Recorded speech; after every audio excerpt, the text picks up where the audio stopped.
Well, George Balanchine is probably, I consider him to be the Mozart of choreographers, the greatest there ever were, and he had facility, he had genius. He reinvigorated the art form for the 20th century. He worked with the greatest composers, Stravinsky, Rouault worked with him, and Matisse worked with him, and all the great painters. And of course, he had a long relationship with Stravinsky, and he's just a genius. And Serenade, I think, is one of his greatest ballets.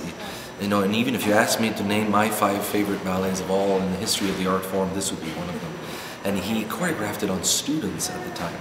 And so it's the ethos of the ballet, of the spirit of dance, and the music touching the soul of the dancer and setting them off into a flight of movement.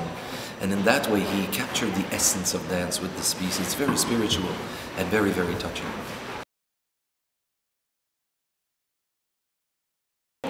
Well, Vigil of Angels is very close because at the time I created it, it was the height of the catastrophe of AIDS. Especially in the dance world, we lost so many friends, and it was a very difficult time. And so at a very young age, my generation started losing friends and loved ones, and we had to learn how to mourn properly, let people go, and it was quite a learning experience, a lesson of wisdom. And a lot of what I went through, I applied in this ballet, Vigil of Angels. It's basically a flock of angels who find a great cellist at the end of her life and bring her back to her youth, because they want to know how she became such a great artist. And they learned that she lost her lover very young, and so at the end of her life she is trying to, they're trying to figure out how the wisdom came through the art and the pain of losing a loved one. And so it was really a ballet that helped me let people go who I'd lost, who were close, and it was in that way a very emotional ballet.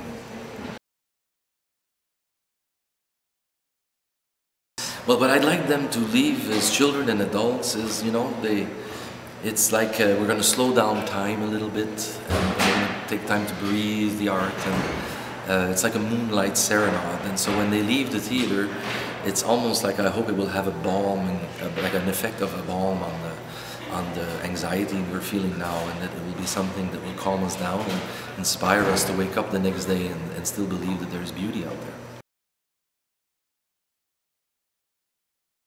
Oh, I'm just very proud that our company is still able to be performing avant-garde work and contemporary work and classical work, and this is an evening where I think neoclassical ballet will be celebrated, and it's one of their favorite style of dance these dancers like to perform, because it really challenges them in their classical training but also in their theatrical capacity, and in that way it's a very well-rounded program, and one that we're very proud of.